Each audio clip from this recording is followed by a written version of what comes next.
ProFounda is building the central hub of the business future. We are starting with a 600 million crowd sale market today, but our final goal is the 130 billion VC investment market. Okay, welcome everyone once again to the Blockchain Speaker Series. I'm Mark Joseph, I'll be your host, and today we're interviewing Mike DeShazer, CEO of the Proof Suite project.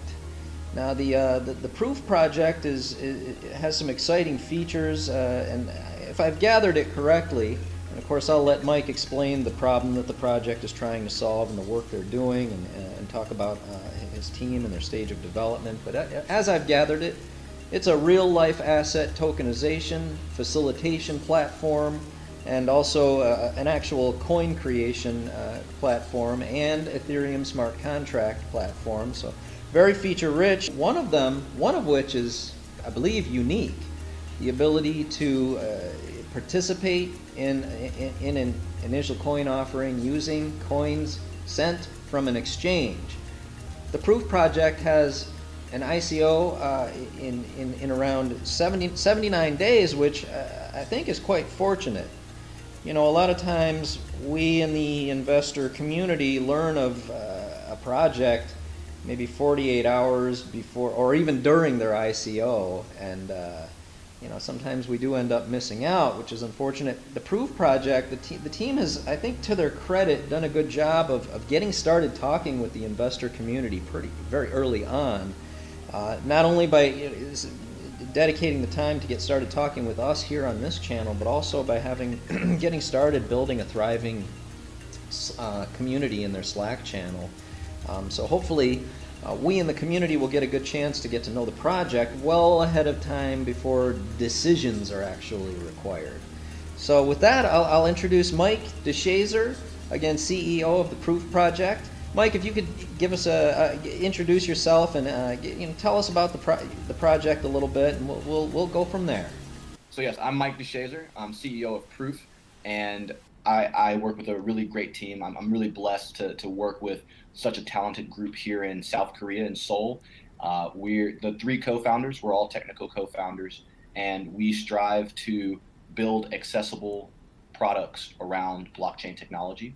So currently our dashboard, we focus on Ethereum, but we also support other blockchains, and we allow people to create cryptocurrencies or Ethereum tokens based on underlying assets like real estate, equity, securitized debt, and other things like loyalty points or IP. So we really want people to be able to tokenize things easily without having to actually write the code. We have a web IDE where people can actually write the code on our own blockchain and then deploy it to the Ethereum chain. We have a fork of Ethereum that's just, we kind of dole out Proof Ethereum so that people can easily try and test smart contracts, similar to a test net. And we're just working to get more people onto the blockchain by giving them really great user experiences. We just released a mobile application a couple of days ago. It's on the Play Store. It's called the Proof Wallet. It's very new, so but it's a Bitcoin Ethereum wallet that also has tokens on it, so you can create Ethereum-based tokens, and then you can transfer them with NFC and QR codes. One of our big things, not to go too long into the introduction, but we really believe in show and then tell. We see a lot of these products that come out, a lot of these ICOs, they don't actually have a product, they don't have a user base. We have about 2,700 users who are using us in beta, launching hundreds of assets, real estate assets, equity assets, trading them.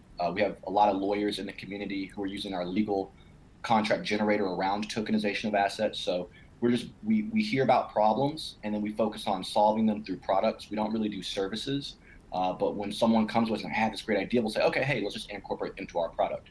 So we have, if you go to proofsuite.com and you click on products, you'll see about 8 or 9. They all work with the Proof dashboard, but for example, we have file storage using Storj, because before Storj didn't really have a UI. So we were one of the first companies to use their technology and allow people to just store files on the blockchain and give them a file management system. Oh, wow, okay. As well as, like I said, for legal agreements, but then also ICOs. Like everyone wants to do an ICO these days and token sales. Yeah. So we'll actually be doing our ICO on our own ICO maker. So if you look at our ICO webpage, anyone can create these kinds of things, and that's what we kind of do. And we're all about just testing it, breaking things, getting feedback, and quickly resolving the problems. And one of the issues that we see with a lot of the projects that are out there right now is that they're going to kind of just come out, but they didn't actually go through the process of getting a lot of feedback, having people just lose money or things break or race conditions or smart contracts breaking late. We're able to kind of see all that as we grow. And while we only deal with thousands of dollars a day, it's something that it's much better when you're just dealing with thousands of dollars and millions of dollars all of a sudden off the bat. And no one really has a lot of experience in this field because it's just so new. And so we're trying to just gain that, and we're trying to share the knowledge. So sorry, that's a little long, but that's who we are and what we're about. Yeah, sounds really good. We of course want to hear from you. As you know, so it's never would say it's long. You know, it's interesting. What you talked about is perhaps a difference in the philosophy of the approach of what different founders have to their projects. You know, what I've seen in reviewing your work could be perhaps described a different level of, and you kind of talked about it just now, a different level of how you apply importance to, of which level of abstraction in the work that you apply importance, to which you apply importance. You talked about how you like to have put the products in the user's hands and this giving it a chance to fail, so that you can identify failure points before things essentially get too big, so that the failures, the associated losses aren't so great. And I think that's really useful. We're discovering more and more that there's no underestimating the value of the wisdom and the results that the crowd can offer when it goes to work on something. So I think that a lot of the times that with a lot of the projects, the level of abstraction that they're presenting with their technology is maybe sometimes a little bit higher. Well, at least your team has taken a different approach, and because sometimes it really is just a lot of ideas. This is right. And there's not really a problem with that. It's just that there, like you said, there are different approaches. Example, we're introducing crypto fiat. That's a big thing about our upcoming ICO. So it's a decentralized. To be simple and be just quite frank, it's a smart contract that stores Ethereum, but as a buffer, and then people can send, and it issues out crypto USD and crypto euro pegged to the value of the exchange rate based on a bunch of different oracles. To make sure that that you can always send in your Ethereum to a smart contract, get crypto fiat back out, and always send crypto fiat back into the contract and get Ether out without relying on any exchange. The reason we're doing that is just because, like right now, when like Coinbase or CoinPlug or all these other exchanges, when you switch to dollars, it's actually just dollars. Even with when you switch to Tether, you're trusting, it's not trustless. We think blockchain is all about trustlessness. You're trusting the guys at Tether to actually keep your money in a vault, right? Like we don't see that as any better. Like they're storing those records on the blockchain, which is a step. But we see solutions like creating like crypto fiat that relies on no trust whatsoever. We think that can work, but we're doing it because it's solving a major problem that we have on our platform. People, when they invest in like bonds or whatever, they want to do it with dollars. They want the dollars to be stored on the blockchain. And you're looking to provide a further decentralization that doesn't require the incorporation of another conversion or something like that? Yeah, so like the way it basically works is that right now, like to go back to the example, like Coinbase, when you switch if you're on Coinbase, do you use Coinbase? Sure. Okay, great. Like, everyone's played with it. Maybe a lot of us aren't proud of it, but you transfer your Bitcoin into dollars, but when you do that, now your dollars are actually stored in just a relational database. They can be changed, they can be messed up. Relational database. It's not immutable, if I've got that right?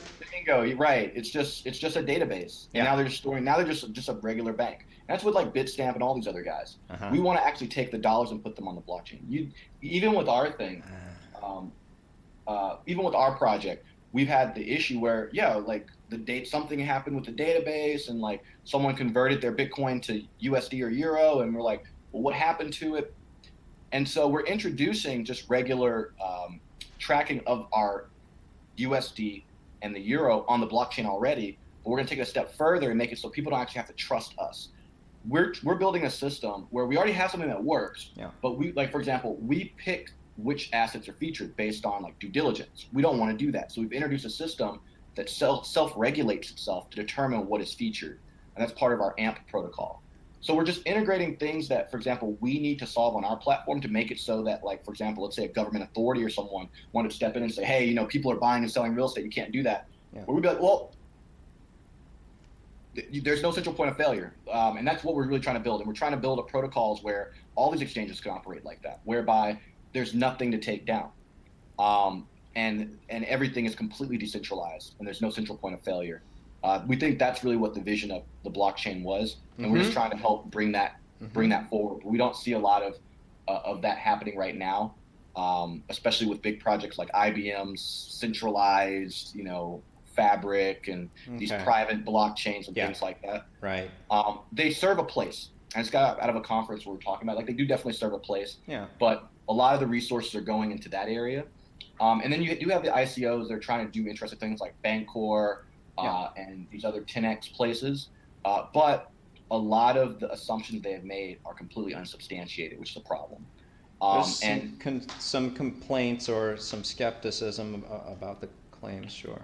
And it could work. A lot of these projects could work. Sure. But the thing about startups in general, like we're not immune to that, is that 90% or more fail when VCs, and even in VCs who do all their due diligence, they go in, so they only expect 10% of them to fail. And so yes, I think investing in ICOs, if you diversify, I think over time you will actually come out on top, because there will be the rocket ships. Yeah. But a lot of these are just speculative, and they haven't actually brought any value to customers yet.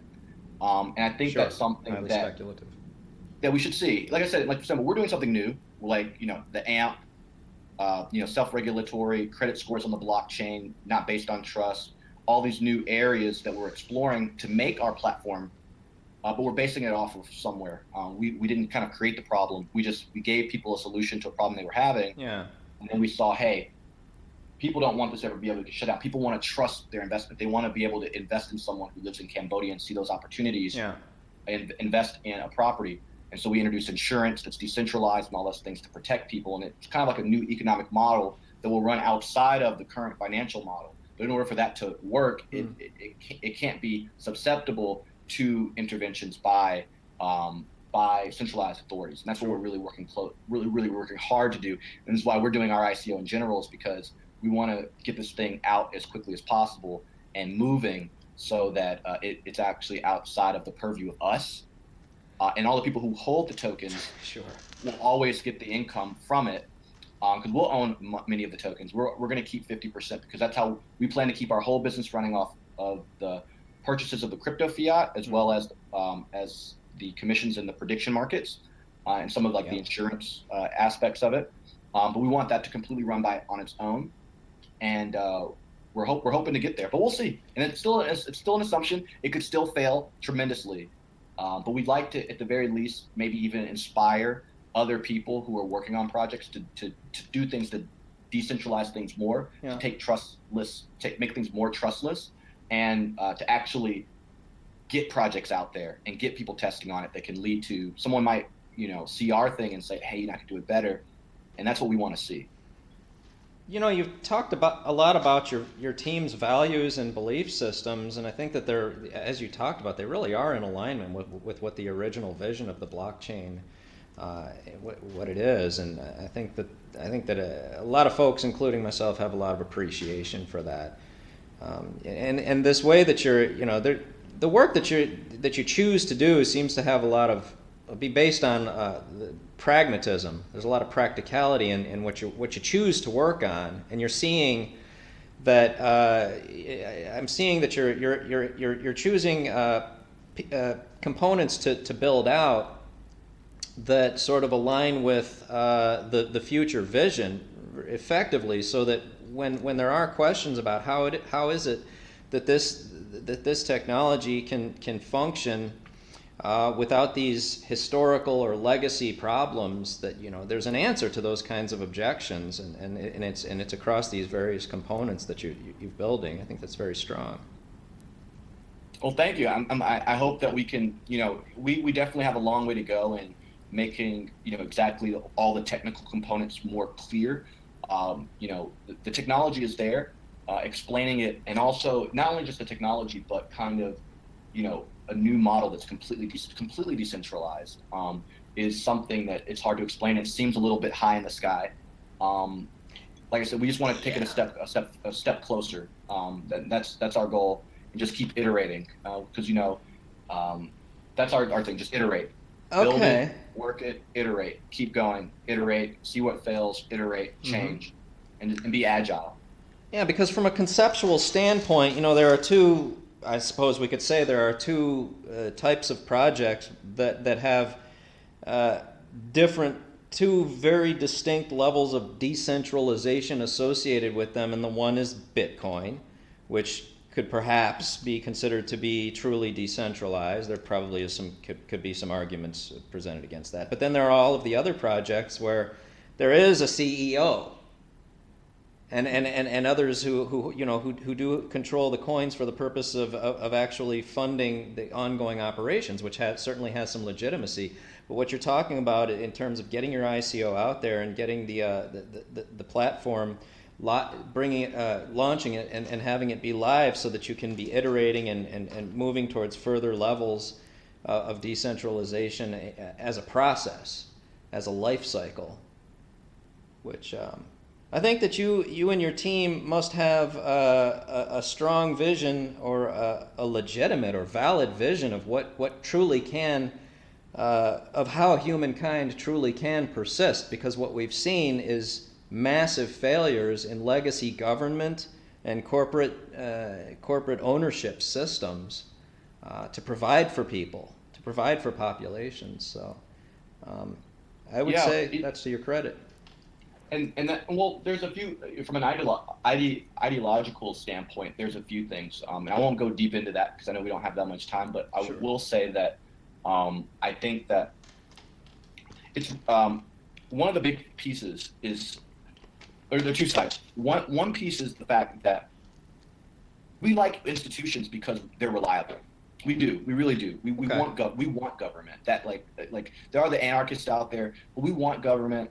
We want law enforcement. We want financial regulators. Certainly. It makes us feel safe, because when you go put your money in a bank account, you know that it's federally insured. That makes people feel good. You want a central bank that can print money because it can get other banks out of a bind, and your bank account isn't affected.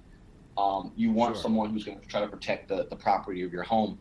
And all of this uncertainty is why we've always relied on institutions. What we're saying is that we can actually, so it's really about the uncertainty. We get insurance because we're uncertain of the future. We're uncertain whether we can trust someone else. We're uncertain what's going to happen. But what we're introducing is a way to have that certainty more certain through decentralization. So we're not just saying decentralize because, stick it to the man. Right. We're saying decentralize for effectiveness, for results. It can be better, bingo. Yeah. Because then also a lot of the abuses of the system that affect people are there. And then so that's just one side. I could go on forever about that. But then the other side is about empowerment. And that part is about allowing local communities to receive outside. For example, this is a really bad example, but I'm going to say it. We're in Korea. I don't support the North Korean regime. Okay. I don't. In case the U.S. government, NSA is watching, I do not support the North Korean regime. But here's what I'll say: who am I, or who is any other government, really, to tell another government how to run their country? Okay. Now, this is one piece. Now, many might disagree. We're sitting here where I'm sitting right now. There's more artillery pointed at me right now than any place in the entire world. Right. We're talking about nukes. We're talking about everything. It's just pointed, like there's so much chemical weapons, the worst kind humankind's ever seen, it would be devastating. What I'm saying is that not only places like North Korea or other places that people might not agree with, like in Iran, if you try to put sanctions on governments, you actually are hurting the people who live in those countries, not the leadership. You're hurting the people. Yeah. These are real people, just like me and you. And some people will say, oh, they're being held hostage by their leadership, but they're still people. They still live their lives. They still are trying to make ends meet. Yeah. They still rely on trade.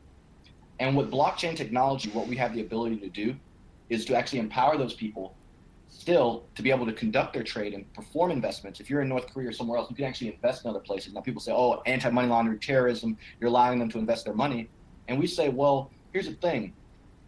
Why don't you actually solve the root of the problem instead of just trying to cut off the symptoms, which is their ability to transfer money? Because these governments in these countries, the people who have the money get around it. It's the ones who don't have a lot of money who get screwed in. Who suffer. And so Sure. we see blockchain as a way to bring certainty without a centralized authority that operates alongside the current financial system that we have to basically empower people. So these are the two sides of where our ideologies are kind of rooted.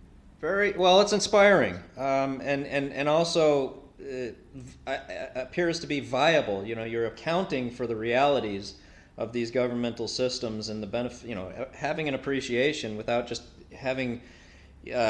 Without just outrage and frothing, foaming at the mouth outrage over past failures and atrocities and such, having appreciation for the realities of how these systems have supported humankind's development, while there have been casualties and suffering, that these systems are helpful for the most part, and building systems that actually allow us to work along, that can work alongside these systems for an overall better result for our future is really something I would say is inspiring.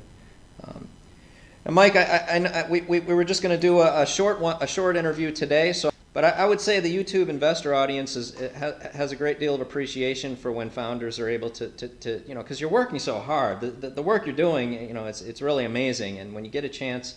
When you make the time to get a chance to talk with the audience, I know as an investor, I really appreciate the chance to hear a lot of times about the values and what drives founders to do this work. So thanks for joining us and talking about those things. We really appreciate it. Well, thanks for having me, and I look forward to talking more. So thanks again for joining me. I'll let you know when we've edited and published the video, and you have a great day. Sounds good. Please post it in the Slack. For sure. Of course. Yeah, that's what we do. Okay, great. All right, thanks, man. Yeah, sure. Bye now. See you later.